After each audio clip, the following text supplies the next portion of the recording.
والصلاة والسلام على رسول الله صلى الله عليه وسلم. يا أيها المشتاقون بنور زماننا صلوا عليه وآله وسلم.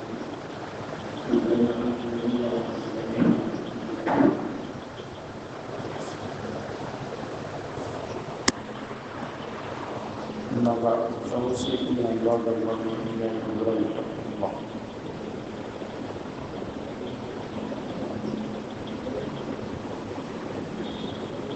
கண்ணியத்திற்குரிய இஸ்லாமியர்கள்,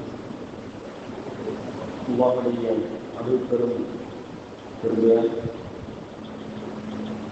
25 நோன்புகள் நம்மளுக்கு நடந்துள்ளன. இன்னும் 4 நாளா அல்லது 5 நாளா என்று இருக்கிறேன். அல்லாஹ் குறித்து வைத்தாங்க. ரமலான் மாதத்தில் நாம் செய்த எல்லா அமல்களுக்கும் அல்லாஹ் நிறைவான கூடிய இன்மையின் மருந்துகளுக்கும் தொடர்புள்ளானாக. எஞ்சி இருக்கக்கூடிய இந்த ரமலானுடைய காலத்தை ஆரோக்கியமாக கழிப்பதற்கும் அவனுடைய பொருத்தமான வழிகளில் நேரத்தை செலவு செய்வதற்கும் அல்லாஹ் தானாக தௌஃபீக் செய்வானாக.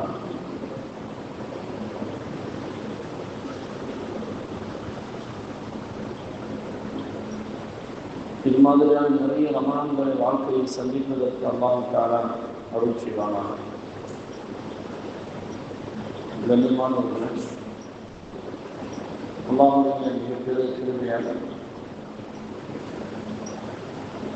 நாம் சஹாபாக்களுடைய வரலாறுகளை பார்த்து வருகிறோம். அதில் உஸ்மான் ரலியல்லாஹு தஆலா அன்ஹுடைய வரலாறுகளை நாம் பார்க்கிறோம். உஸ்மான் ரலியல்லாஹு தஆலா அன்ஹு பெரிய நற்குணத்திற்கு சொந்தக்காரர்கள், பெரிய செல்வந்தராக இருந்தாங்க, கொடை வல்லலாகவும் இருந்தாங்க. செல்வம் இருந்தால் கூட கொடை கொடுக்கக்கூடிய அந்த சிந்தனை வல்லமாக இல்லை. அதுதான் பெரிய விஷயம். ஒரு நாள் நபிகள் நாயகம் ஸல்லல்லாஹு அலைஹி வஸல்லம் அவர்கள் தபூக்கு போகணும். அந்த நேரத்தில் பொருளாதாரம் ரொம்ப கம்மியாக இருக்கு. இஸ்லாமியர்களுக்கு பொருளாதாரம் ரொம்ப கம்மியாக இருக்கு. இப்போ நபி ஸல்லல்லாஹு அலைஹி வஸல்லம் எல்லாத்தையும் கேட்டாங்க. அது எப்படி கேட்டாங்கன்னா, மெம்பர் படியில் ஏறி நின்று 3 படியை தாண்டி நின்று கேட்டாங்க. நீண்ட தூரம் போக பயணம், தபூக்கு போகும். நபி ஸல்லல்லாஹு அலைஹி வஸல்லம் நீண்ட தூரம் பயணம் போகிறது இந்த பொருள் தான் வரும். உஸ்மான் ரலியல்லாஹு தஆலா எதிர்த்து சொன்னாங்க, யாரும் சொல்லலாம், நான் 100 ஒட்டகங்களை தருகிறேன், அந்த 100 ஒட்டகத்திற்கு உண்டான சாமான்களை தருகிறேன் அப்படின்னு சொன்னாங்க. அல்ஹம்துலில்லாஹ் சொன்னாங்க ஸல்லல்லாஹு அலைஹி வஸல்லம். பிறகு 2வது படியில் ஒரு படி கீழே இறங்கி மறுபடியும் கேட்டாங்க. மறுபடியும் உஸ்மான் ரலியல்லாஹு தஆலா அன்ஹு அதே பதில் சொன்னாங்க. இன்னும் ஒரு 100 ஒட்டகத்தை நான் தருகிறேன். மொத்தம் 200, ஆரம்பத்தில் 100 ஒட்டகத்தை தருகிறேன், அதோடைய சாமான்களோடு சேர்த்து தருகிறேன் அப்படின்னாங்க. நபி ஸல்லல்லாஹு அலைஹி வஸல்லம் இன்னொரு படிக்கையில் இறங்கி இன்னும் கொஞ்சம் கொடுக்கலை அப்படின்னு கேட்டாங்க. உஸ்மான் ரலியல்லாஹு தஆலா நபி ஸல்லல்லாஹு அலைஹி வஸல்லம் கேட்ட உடனே இன்னொரு 100 ஒட்டகத்தை கொடுத்தாங்க. அதே மாதிரி எல்லா பொருட்களும் சேர்த்து கொடுத்தாங்க. நபி ஸல்லல்லாஹு அலைஹி வஸல்லம் சந்தோஷம் தாங்க முடியாது. 300 ஒட்டகங்கள் அதோடைய பொருட்களோடு அவங்களுக்கு கிடைக்கும். ரொம்ப துவா செஞ்சுட்டு நபி ஸல்லல்லாஹு அலைஹி வஸல்லம் கீழே உட்கார்ந்துருந்தாங்க. பிறகு உஸ்மான் ரலியல்லாஹு போனாங்க. ஒரு பைய நிறைய 1000 தங்க காசு, தீனார், 1000 தீனார்களை கொண்டு வந்து மடியில் அப்படி கொட்டிட்டாங்க. நபி ஸல்லல்லாஹு அலைஹி வஸல்லம் மடியில் இதான் யார் சொல்றாங்க. நபி ஸல்லல்லாஹு அலைஹி வஸல்லம் என்ன செஞ்சாங்க, அதை எடுத்து அப்படியே அல்ஹம்துலில்லாஹ் அல்ஹம்துலில்லாஹ் அப்படி மேலே அப்படியே எடுத்து போட்டுட்டே இருக்காங்க. சந்தோஷத்தை தாங்க முடியாது. 300 ஒட்டகங்கள் கொடுத்து, அதனுடைய சாமான்கள் கொடுத்து, 1000 தங்க காசு சாதாரணமா இருக்குது. தங்க காசு எவ்வளவு பெரிய உயர்வானது.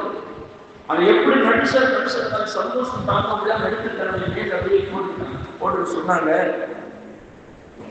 மா பர்ர உஸ்மான மா அமில பஅத யௌம். இதுக்கு அப்புறம் உஸ்மான் என்ன செய்தாலும் எந்த தீங்கும் வராது. அதாவது என்ன சொல்ல வந்தாங்க, நீ என்ன தவறு செய்தாலும் உனக்கு தீமை எழுதப்படாததுன்னு சொல்றாங்க சொல்லலாம். ஆனா அவர்கள் அப்படிப்பட்ட குணப்படுத்தவர்களா?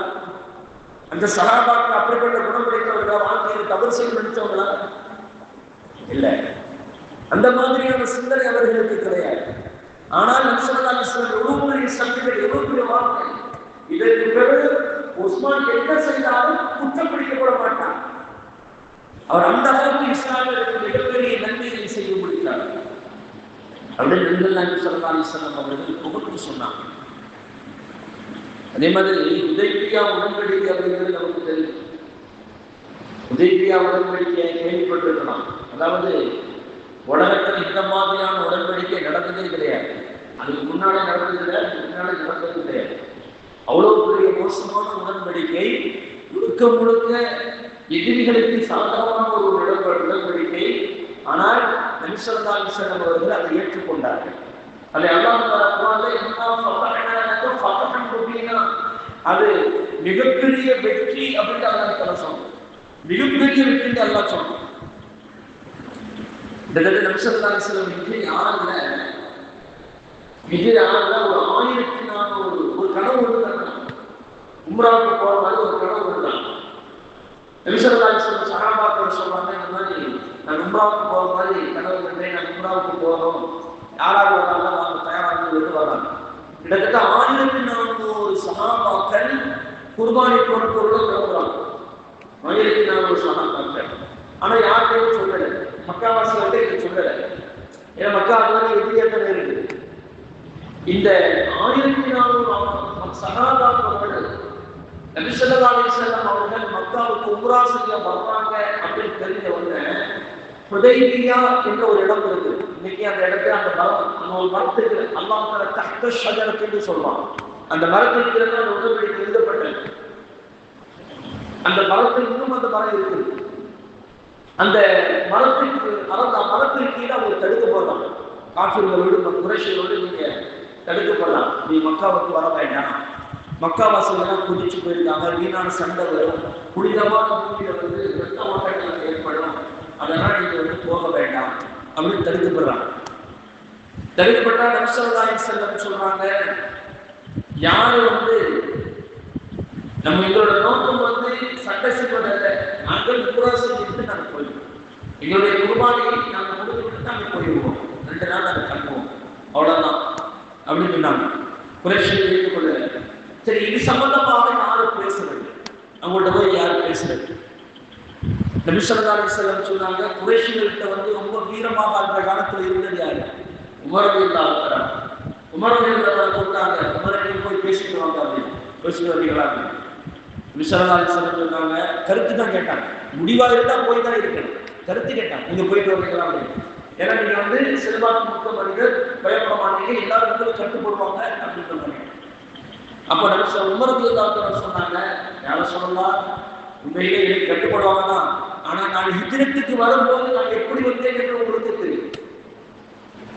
பகிரங்கமாக நான் ஹிஜ்ரத்துக்கு போறேன், என்னை தடுக்கக்கூடியவர்கள் யாரும் தடுத்துன்னா தடுத்து பாருங்க, யார் தடுத்தாலும் அவங்களுடைய மனைவிமார்கள் நிலையாக போயிடுவாங்க, பிள்ளைகள் அனாதையாக போயிடுவார்கள், தகப்பன் மகனை இறந்து விடுவான், இது பகிரங்கமா சொல்லிட்டு நான் வந்தேன். அதனால எங்களை கோபமா இருப்பாங்க எல்லாருமே. அதனால நான் சரிபட்டு வராது யார சொல்லலாம், இதுக்கு தகுதியான ஆளு, செல்வாக்கு மிக்க ஆள் அப்படின்னா உஸ்மான் தான் கரெக்ட் அப்படின்னு உணர்ந்து. அப்ப நபி ஸல்லல்லாஹு அலைஹி வஸல்லம் உஸ்மான் ரலியல்லாஹு அன்ஹு கூப்பிட்டு ஏத்தியா மென்மையா பேசக்கூடியவங்க, அங்க மக்களுக்கு குறைசிகிட்ட ரொம்ப நல்ல பேரும் இருக்குது அவங்கள்ட்ட. அப்ப அனுப்பி வச்சாங்க. அதே இஹ்ராம் உடையோடத்தான் போனாங்க. போனா அவங்க சொன்னாங்க, யாருமே ஒத்துக்கல, குறைஷிகள் யாரும் ஒத்துக்கல. அப்போ பேசிக்கிட்டு அப்ப அந்த குறைஷிகள் சொன்னாங்க, உஸ்மான் இவ்வளவு தூரம் நீங்க வந்துட்டீங்க, அவங்க வீட்டில் இருக்கிறாங்க, நீங்க இவ்வளவு தூரம் ஊருக்குள்ளே வந்துட்டீங்க, ஏன் நீங்க உம்ரா செஞ்சுட்டு போகல, எங்கூட நீங்க நீ உம்ரா செஞ்சுட்டு போலாங்க.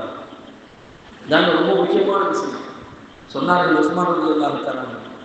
என்னுடைய ஹபீப் முகமது ஸல்லல்லாஹு அலைஹி வஸல்லம் ஊருக்கு வெளியே இருக்கும்போது நான் உம்ரா செய்தேன் மாட்டேன். இதாங்க கட்டுப்படுதல் அப்படின்றதுதான் ஃபர்ஸ்ட். நபிக்கு அதாவது கட்டுப்படுதல் என்பது அமல் அல்ல.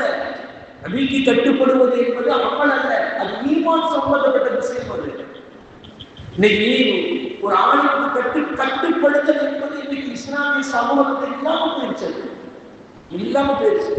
என்னத்தை சொன்னாலும் அந்த கட்டுப்படுறதுங்கிறது கிடையாது போயிடுச்சு. அதனாலதான் இன்னைக்கு சுமூகமே ஒரு சமூகத்தில் எடுக்காம எங்க பார்த்தாலும் பிரச்சனை, எந்த பள்ளிவாசல் எடுத்தாலும் அந்த பிரச்சனை தான் இருக்குது. அஜர்த்தில் பார்த்தா 3ஆம் கட்டம் 4ஆம் கட்டமான தரஜா உஸ்தாதுடைய சொல்ல கேட்கறதுக்கு யாருமே இல்லாங்க.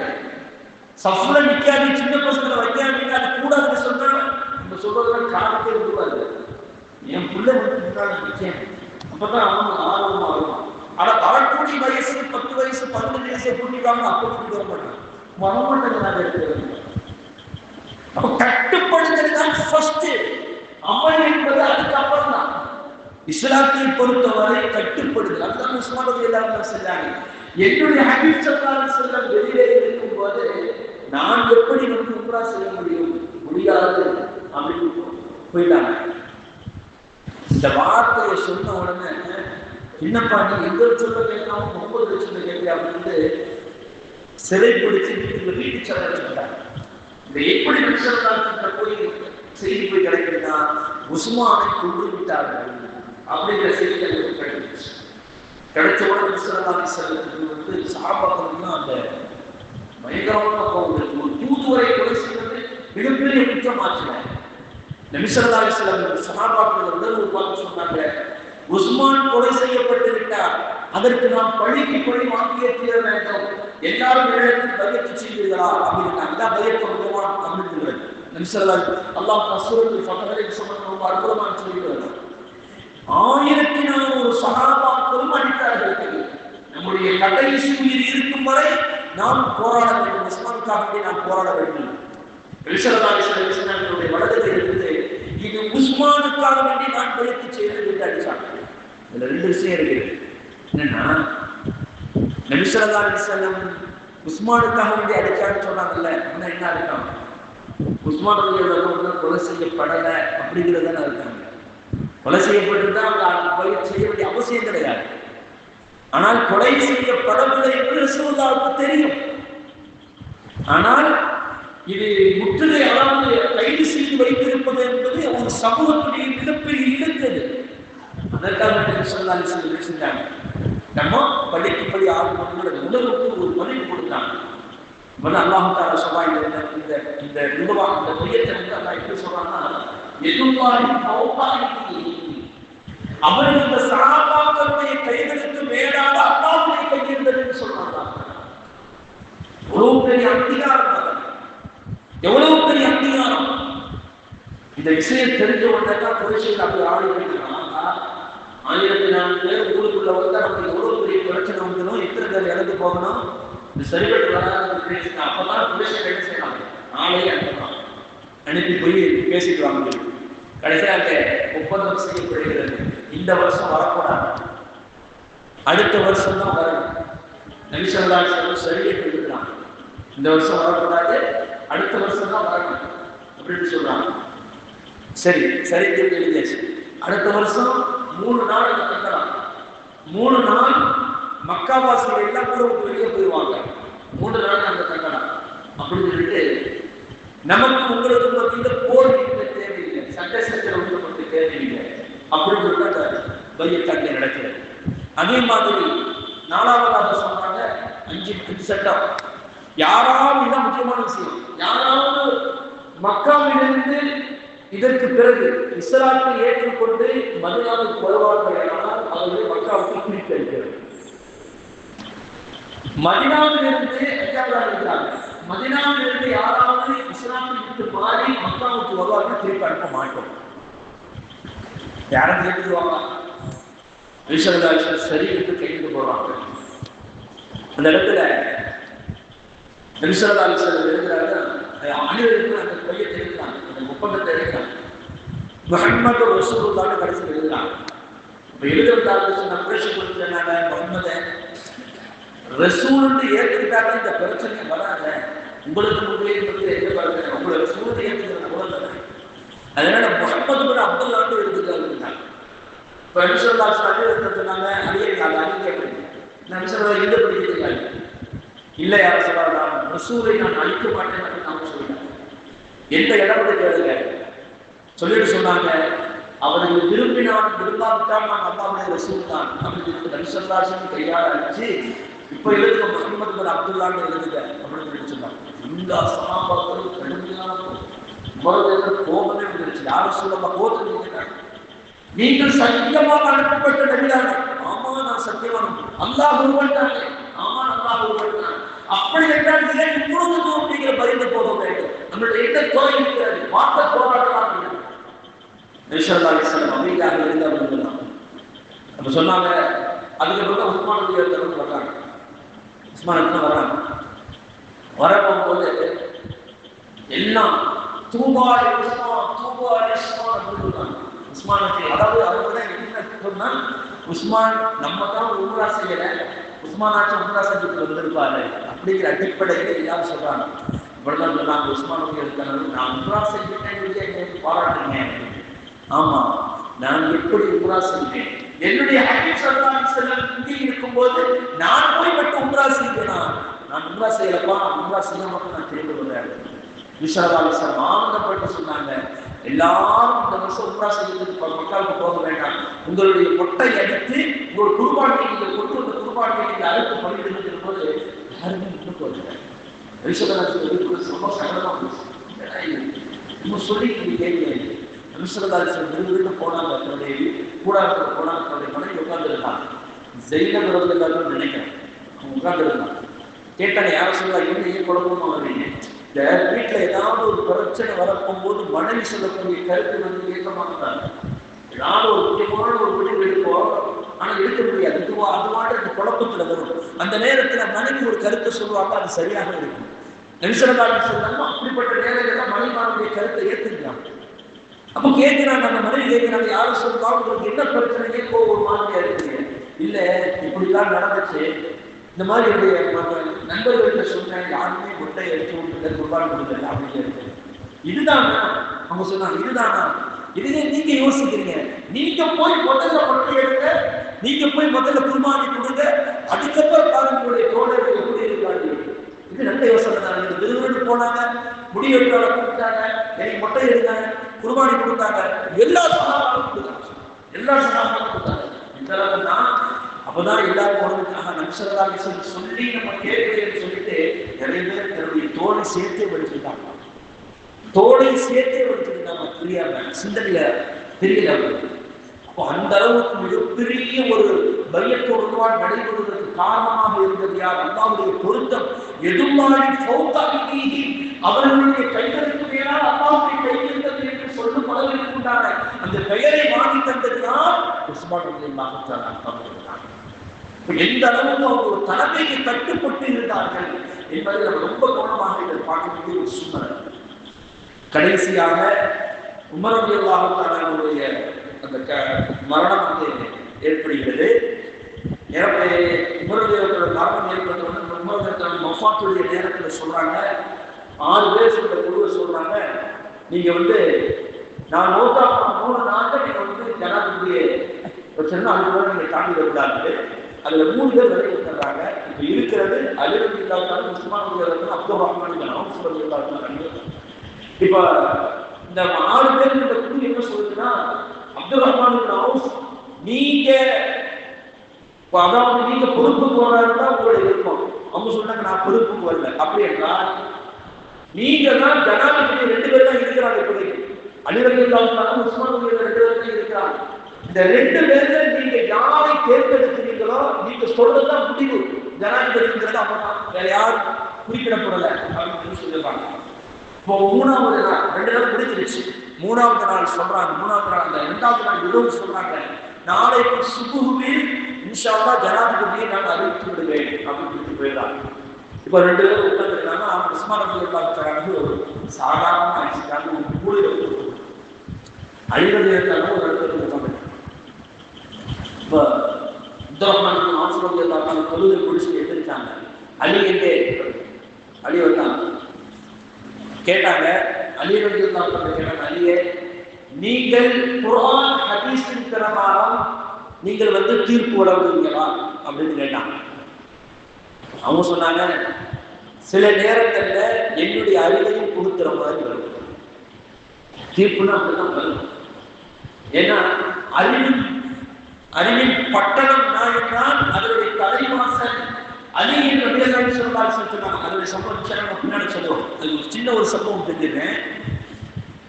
ஒரு நாள் நபி ஸல்லல்லாஹு அலைஹி வஸல்லம் காலத்துல இவங்க அறிவு எவ்வளவு புத்தி கூர்மையான அறிவு அப்படிங்கிறது சொல்லப்பட்ட ஒருத்தர் விபச்சாரம் செய்து விட்டார் என்று சொல்லப்படுகிறது. விபச்சாரம் செய்தால் நபி ஸல்லல்லாஹு அலைஹி வஸல்லம் ஆளை தேடி வந்தாங்க. அவர் ஓடிவிட்டார், இஷ்டப்படி ஓடிவிட்டார். அப்ப சொன்னாங்க, அலியை பார்த்து சொன்னாங்க, அலியே அவர் எங்க கண்டாலும் விட்டிருந்தாங்க. ஏன்னா கொலை விபச்சாரம் தலை எடுக்கிறாங்க, எங்க கண்டாலும் விட்டிருங்க அப்படின்னாங்க. அலியோட தேடி தேடி போறாங்க. தேடி ரொம்ப நேரம் ஆளையே காணும். ஒரு இடத்துல அவர் குளிக்க அவருக்கு ட்ரெஸ் எல்லாம் கழிவு விட்டு நிர்வாணமாக கொடுக்குறாரு. அந்த காலத்தில் அது சகஜமான வந்துடுது. நிர்வாணமாக குளிக்கிறார். நிர்வாணமாக குளிக்க போகும்போது அலுவலர்கள் இது வாழை வச்சுக்கிட்டு அந்த குளத்துடைய வாயை நிற்கிறாங்க. இவர் குளிச்சுட்டு கரையேறாரு. கரையேறி வரும்போது நிர்வாணத்தில் வர்றாரு. அவங்களுடைய மர்ம உறுப்பு பார்த்தாங்க. அவர் விபச்சாரம் செய்வதற்கு உண்டான மாதிரியாக இல்லை.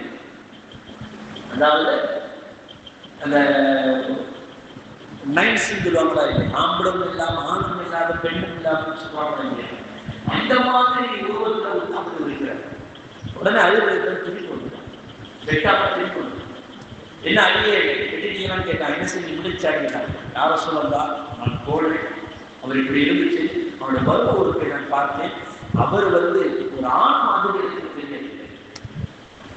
ஆண் மாதிரி தெரியவில்லை அப்படின்னு உடனே நபி ஸல்லல்லாஹு அலைஹி வஸல்லம் அவருடைய அறிவை பாராட்டினார். இதுதான் நபி ஸல்லல்லாஹு அலைஹி வஸல்லம் சொல்லிட்டாங்க, வெட்டினாலும் தப்பு கிடையாது. ஆனால் அந்த இடத்துல தன்னுடைய அறிவை யூஸ் பண்ணி பார்க்கிறாங்க. மற்ற சஹாபாக்கள் என்ன செஞ்சிருப்பாங்க, நாயகி சொல்லிட்டாங்க வெட்டினா வெட்டு முடிஞ்சு போச்சு. ஆனா அதில் சேர்த்து என்ன செய்வாங்கன்னா, நபி ஸல்லல்லாஹு அலைஹி வஸல்லம் சொல்லி தன்னுடைய ஹதீஸையும் குர்ஆனையும் பார்த்தாலும் தன்னுடைய அறிவுக்கு அந்த என்ன புலப்பட்டிருக்குன்னு அவங்க பார்ப்பாங்க, ஆராய்ச்சி பார்ப்பாங்க. அந்த ஆற்றல் அவர்களுக்கு அல்லாஹ் கொடுத்திருந்தார். அதனால அவங்க சொன்னாங்க, பெரும்பாலும் நாம் இப்படி சில நேரங்களில் அறிவை நாம் யோசிச்சு பார்ப்போம். இந்த உண்மையான விஷயமும் கூட. அப்படின்னா நீங்க இருங்க, உஸ்மான் சொல்லிட்டாங்க, நீங்க குர்ஆனுக்கும் ஹதீஸுக்கும் கட்டுப்பட்டு தீர்ப்பு வழங்குறீங்களா? நான் தீர்ப்பு வழங்குறேன். அப்படி என்றால் நீங்க தான் ஜனாதிபதி. நீங்கள் தான் ஜனாதிபதி. இப்போ நிறைய பேர் இன்னைக்கு என்ன செய்யணும்னா, பல தவறான இது எழுதி வச்சிருக்கிறாங்க. அலி ரலியல்லாஹு தஆலாவுக்கும் உஸ்மான் ரலியல்லாஹு கடுமையான போர் நடந்தது அப்படின்ற மாதிரி எழுதி வச்சிருப்பாங்க. இதுதான் நடந்த விஷயம். உடனே அலி ரலியல்லாஹு தஆலா இந்த அறிவிப்பு செஞ்ச உடனே அலி ரலியல்லாஹு நின்று எந்திரிச்சாங்க. உஸ்மான் ரலியல்லாஹு கையை பிடித்து சொன்னார்கள், நீங்கள் தான் அமீருல் முஃமினீன் என்பதை நான் முதலிலே பதிவு செய்கிறது என்று பதிவு செய்தார். அலி ரலியல்லாஹு தஆலா எவ்வளவு பெரிய ஒரு அற்புதமான ஒரு சமத்துவம் அவர்களுடைய, ஒரு பகையில்லாத ஒரு சமத்துவமாக இருக்கக்கூடிய ஒரு குரோதங்கள் இல்லாத ஒரு வாழ்க்கை வாழ்ந்து வருகிற சஹாபா. இப்படி அவர்கள் இந்த மாதிரி நிகழ்ச்சி நடந்துட்டு இருக்கும் போது அடுத்த நாள் ஜனாதிபதியா உட்கார்ந்தவர்கள் மிகப்பெரிய பிரச்சனை வருது. உஸ்மான் ரலியல்லாஹு மிகப்பெரிய பிரச்சனை. என்ன பிரச்சனை? நபி ஸல்லல்லாஹு அலைஹி வஸல்லம் உமர் ரலியல்லாஹு தஆலா கொலை செய்தார்னா ஃபரோஸ் கான் அப்படிங்கிற கொலை செய்த வாரிசு நாடு. இவனை தூண்டி விட்டது யாருன்னு சொன்னா ஹர்முசான் என்று சொல்லக்கூடிய ஒருத்தர். நான் ஏற்கனவே உமரேற்கான சம்பவம் சொல்லும்போது நான் சொல்லியிருப்பேன். ஒருத்தர் பாரசீக மன்னனுடைய ஜனாதிபதி தளபதியை பிடிச்சிட்டு வந்தாங்க. பிடிச்சிட்டு வந்தோடனே கூட்டு தண்டனை போட போகும்போது உன்னோட ஆசை என்னன்னா ஒரு மடங்கு தண்ணீர் எடுத்துக்கிட்டா இந்த குடிச்சு முடிக்கவுடனே தூக்கு தண்டனை தரக்கூடாதுன்னு சொன்னாங்க. கீழே ஊத்துற உடனே நீதியை நிலைநாட்டான்னு சொல்லி சொன்னாங்க ஒரு சம்பவம். அந்த சம்பவத்துக்கு தகுதியாக உடைய ஹர்முசான். அவர் பேர் ஹர்முசான். இந்த ஹர்முசான் யார் என்று சொன்னால் பாரசீக நாட்டுடைய அதிபர் போர்படை தலைவர். இந்த பாரசீக மன்னர் எஸ்ஜூத் அப்படிங்கக்கூடிய மன்னர், அந்த மன்னருக்கு அப்பா ஏகப்பட்ட செல்வத்தை கொடுத்தார் பாரசீகத்துல. ஈரான் தான் பாரசீகம், இப்போதைக்கு ஈரான் இருக்குது, அதான் பாரசீகம். இந்த எஸ்ஜூத்துக்கு ரெண்டு நம்பிக்கை இருந்துச்சு. ஒன்று, நம்ம இருக்கக்கூடிய செல்வம், மிகப்பெரிய செல்வம் இருக்கிறது, எவ்வளவு பெரிய படை இருந்தாலும் உலகத்தையே திரட்டி விட்டாலும் நம்மளால் ஜெயிக்க முடியுங்கிற இது இருக்குது. இரண்டாவது, இந்த ஹர்முசான் போர் படை தலைவர், இவரை வச்சிருந்தா நம்ம எவ்வளவு 1000 பேருக்கு சமம் என்று சொல்லுவாங்க.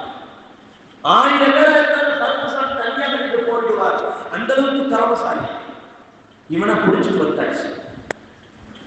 இவரு இஸ்லாத்தை ஏற்றுக்கிட்டார் அந்த நேரத்தில். ஆனால் இவருடைய உள்ளத்துல ஒரு குரோதம் இருந்துச்சு. இவ்வளவு பெரிய இவரை கைது செஞ்சுட்டு வரலாம், ஒரு குரோதம். ஏன் இவருக்கு இந்த குரோதம் அப்படின்னா, இவர் எந்த அளவுக்கு அந்த எஸ்ஜூத்தை வச்சிருக்கான் அப்படின்னா, உடம்பு முழுக்க தங்கத்தால் ஜோடிச்சு வச்சிருக்காரு. அவனுடைய கிரீடம், அவனுக்கு ஒரு பெரிய கிரீடம், அவனுடைய சட்டை எல்லாமே தங்கத்தால் ஜோடிச்சு.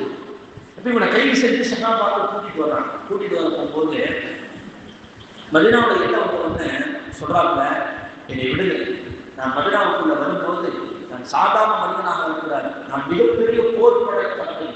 என்னை எந்த நாட்டு மன்னர்களும் நான் வருகிறேன் என்று சொன்னால் பயப்படுவார்கள்.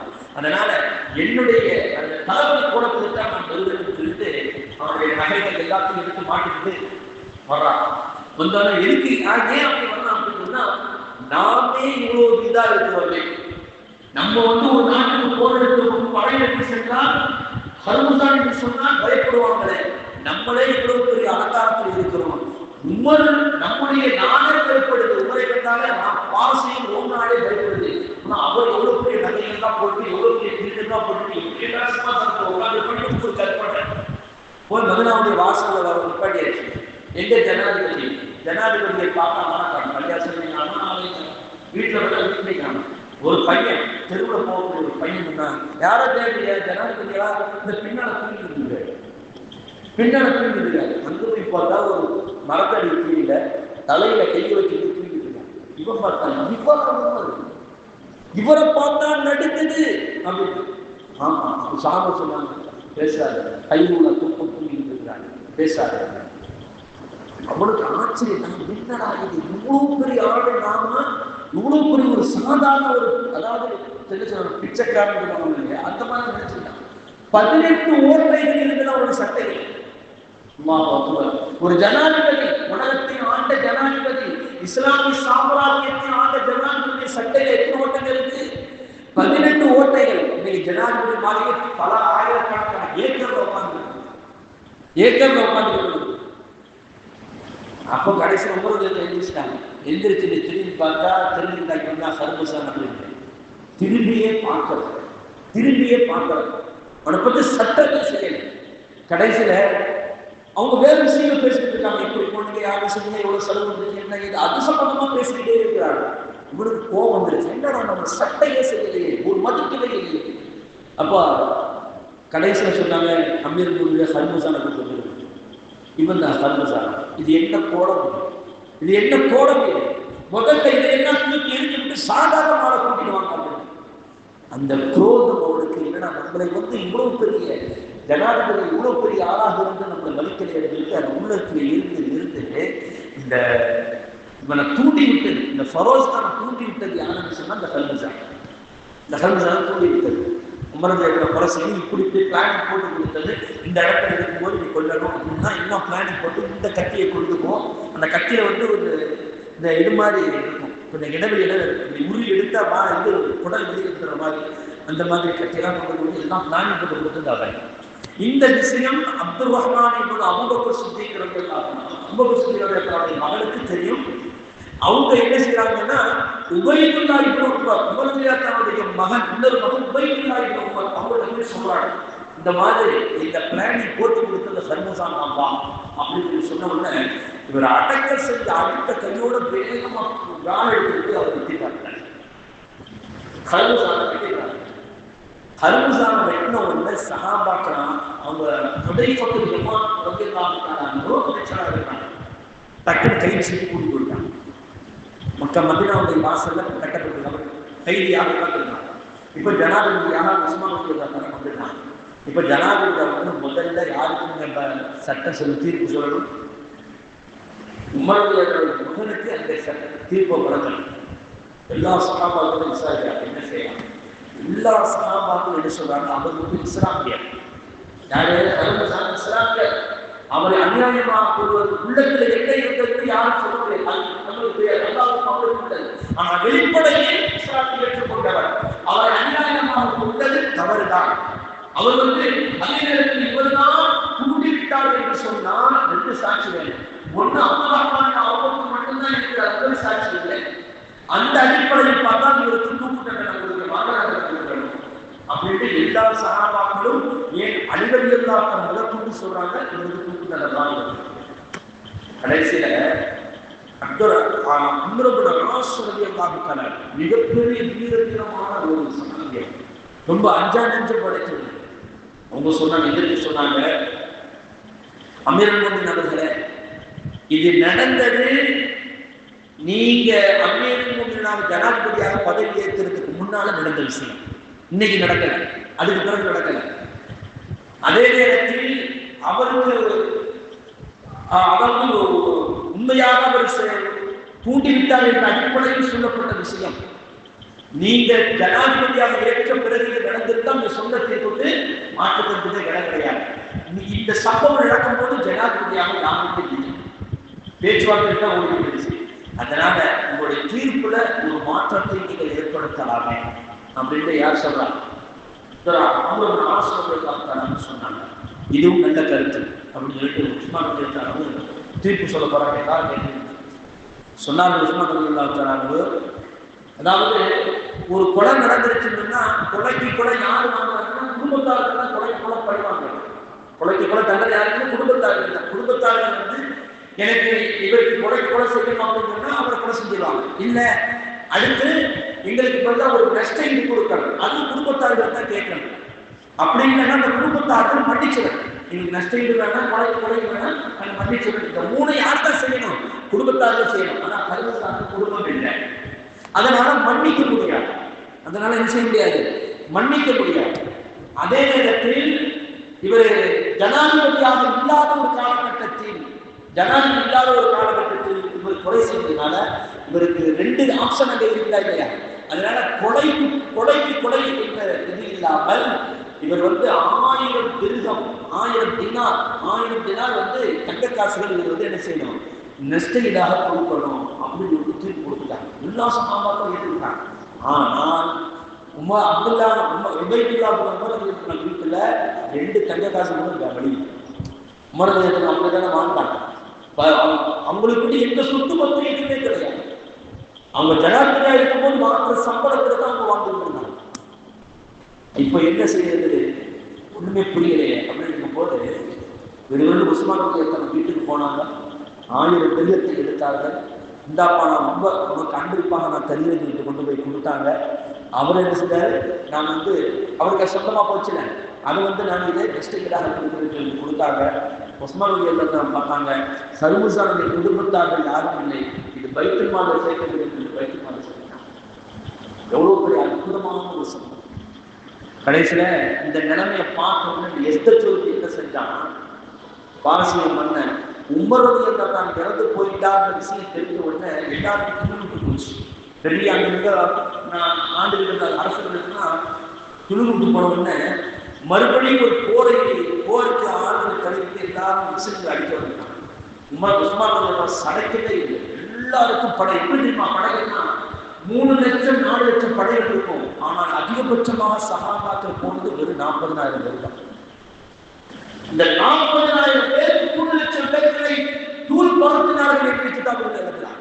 ஓட விட்டவர்கள் கடைசி எஸ்தச்சோருக்கு என்ன செஞ்சான், 2 பள்ளி நிறைய தங்க காசுகள் அள்ளிட்டு தப்பிச்சு ஓடினான். சகாபாக்கள் திரட்டினாங்க, கிடைக்கல. இரவு நேரம் ஒரு இடத்துல நீண்ட தூரம் போய் ஒரு மாவு அரைக்கிற வீட்டுல போய் என்ன செஞ்சா, இந்த மாதிரி 7 நாள் வீடு, உனக்கு 2 தங்க காசு நான் தரேன், நான் இந்த இரவு மட்டும் நான் இங்க தங்கிக்கிறேன் சொல்லிட்டு அழைக்க முடியும். அவன் பார்த்தா 2 தங்க காசு ஒரு வருஷத்துல வச்சு சாப்பிடலாமே அப்படின்னு சொல்லிட்டு செல்வி வீட்டுக்கு வச்சுட்டான். இவர் தூங்கிட்டு இருக்கும் போது கையில ஊதி கனமா இருக்கிற எழுதி எல்லாமே தங்க காசு. உடனே என்ன செஞ்சான், அந்த அரைச்சிருக்கிற மாவுடைய அம்மிக்கல் இருக்கா இல்லையா, எடுத்து இவன் தலையில போட்டு எத்தனை போட்டாச்சு. அப்பதான் எத்தனை இறந்து போயிட்டாருன்னா இவ்வளவு பெரிய மாவீரன் கடைசியில் எங்க போய் சாவனா, சாதாரணமான ஒரு ஏழையுடைய கையில் போய் சாகிறாங்க. அப்படி கடைசியில உஸ்மான் சமைக்காமல் அந்த தன்னுடைய உமரத்திற்காக எந்த கட்டமைப்பு செய்தார்களோ அதை சரி செய்வதற்கு பல ஆண்டுகாலமாக இருந்துச்சு. பல குழப்பங்கள் எல்லாத்தையுமே கடைசியில 6 ஆண்டுகள் கழித்து அவர்களுக்கு ஒரு கிளர்ச்சியை ஆகிவிட்டார்கள். இந்த கிளர்ச்சியாளர் மூலமாக தான் உங்களுடைய மரணமும் அங்கு ஏற்படுகிறது. என்ன என்பதை நாளைக்கு பார்க்கலாம். அல்லாஹ்வுடைய குறிப்பிட்ட நல்லடியார்களை கூட்டத்தை நம் அனைவரையும் சேர்த்து வைக்கிறார்கள்.